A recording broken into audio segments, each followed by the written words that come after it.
عذاب القبر في الإسلام. الكل رغم أنك ضيق لا باب لك ولا شباك أيها القبر المظلم الضيق. ولو ترى إذ الظالمون في غمرات الموت. يصور لنا الإسلام أنه عندما تفارق روح الميت جسده ويحمله الناس إلى قبره تقول الروح الصالحة قدموني قدموني، والشريرة تقول يا ويلي أين يذهبون بي. بعد صلاة الجنازة على الميت يبدأ الناس في دفنه والقبر ينادي أنا بيت الغربة، أنا بيت الوحدة، أنا بيت التراب، أنا بيت الدود. ويخبرنا الحديث أن الإنسان إذا وضع في قبره وتولى أصحابه تعود روحه إليه حتى أنه يسمع قرع نعالهم. ثم يأتي ملكان منكر ونكير يجلسان الميت ويبدأان في الامتحان. فإن كان مسلما صادقا يقولان له من ربك؟ فيقول ربي الله. ما دينك؟ ديني الإسلام. ما هذا الرجل الذي بعث فيكم؟ هو رسول الله. وما يدريك؟ قرأت كتاب الله فآمنت به وصدقت.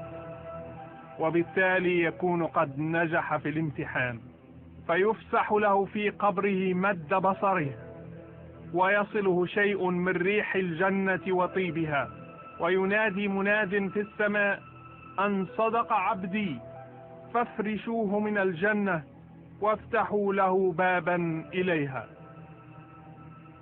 ثم يأتيه رجل حسن الوجه والمنظر فيقول له أنا عملك الصالح. أما الكافر فيأتيه الملكان ويسألانه من ربك؟ لا أدري. ما دينك؟ لا أدري. ما هذا الرجل الذي يعيش فيكم؟ لا أدري. فيقال له لا دريت ولا تليت. لم يجتز المسكين الامتحان ويبدأ العذاب.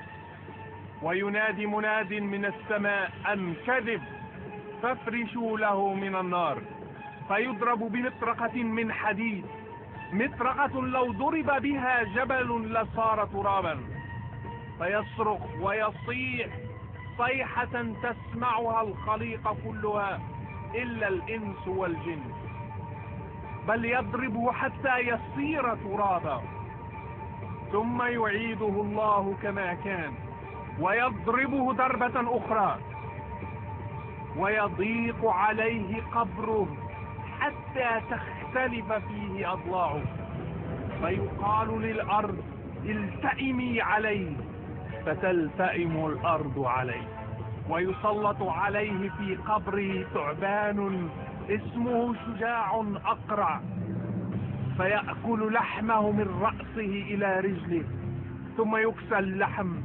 وهكذا. ثم يأتيه رجل قبيح الوجه قبيح الثياب نتن الرائحة فيقول أنا عملك الخبيث، ثم يرى مقعده من النار. ترى إلى متى يستمر هذا العذاب؟ ومن سينجو منه؟ وهل له جذور في أديان أخرى؟ هذا ما سنعرفه اليوم في سؤال جريء.